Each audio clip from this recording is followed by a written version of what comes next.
What is the difference between an actual turnkey provider company and a company who says they sell turnkeys, but they're actually a broker? Now, I'll caveat this with it doesn't technically matter which one is which, but there are differences between them. Let's dive in. But before I do, smash that like button. Let me know you like turnkeys. Let's have turnkey conversations. So, I do think this conversation is important because it's like the more you know, the more information you have, the more education you have, the better equipped you're going to be to make good decisions. So I want to just break these differences in the companies out.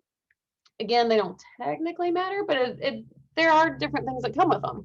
So a turnkey provider is the company who in and of itself goes out and buys the distressed properties. They rehab them while they own the properties. They place the tenants, they have property managers set up, and you're buying the property directly from the company. A turnkey broker, which I don't even know if that's an actual term, but companies who sell turnkey properties who are actually brokers, they're not the actual sellers.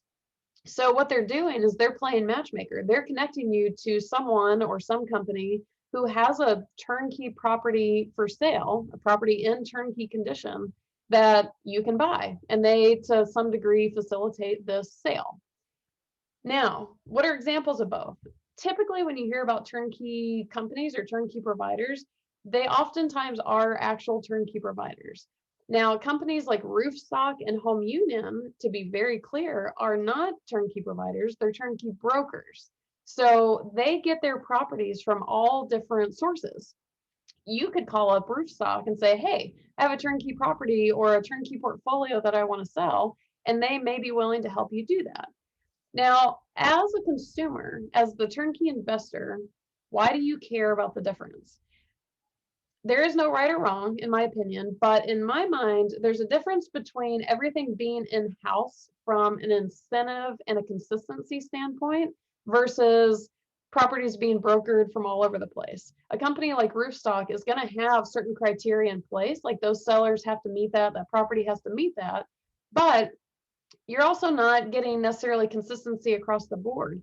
I don't know also, and this is not to, I don't know the ins and outs of how they vet their sources of properties, but if you have multiple properties spread across multiple markets, in my mind, it's maybe not as conducive as a setup of a setup as a turnkey provider would be as far as like local market knowledge and local market expertise. I think that's one of the inherent perks that comes with a turnkey provider company. They are in one market, maybe a couple, but they are genuinely market experts and they know every street in that market, every neighborhood.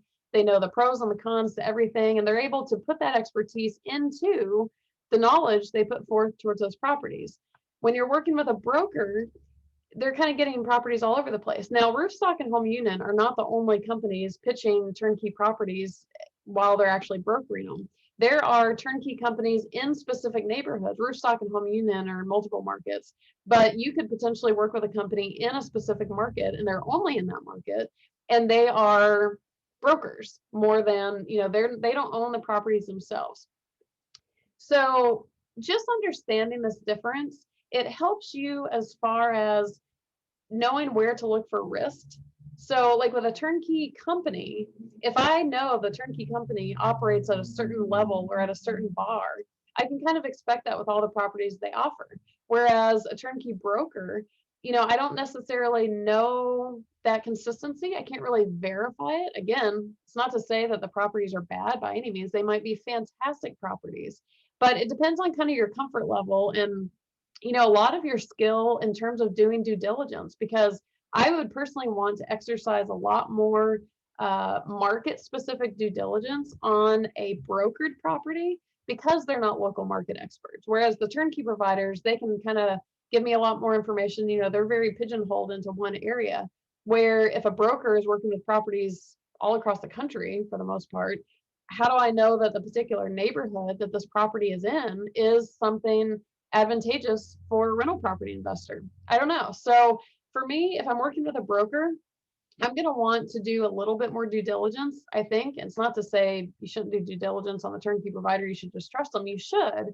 But I think there is a little bit of inherent um, trust and consistency with a turnkey provider. So again, it doesn't matter who you buy from, but just acknowledging what the actual setup is, because that's going to alert you to things to look for. So there's also a distinguishment between turnkey properties, off-market properties, and as-is properties.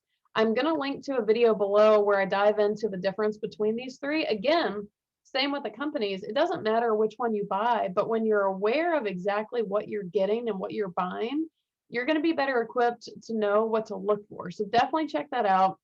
Definitely hit the subscribe button if you haven't already. And if you have any questions about the difference in these properties or the difference in these companies, or if you have experience with any of the different kinds of companies, leave a comment below and share it with everybody, because I guarantee everybody's wondering the same thing and they want to hear about it.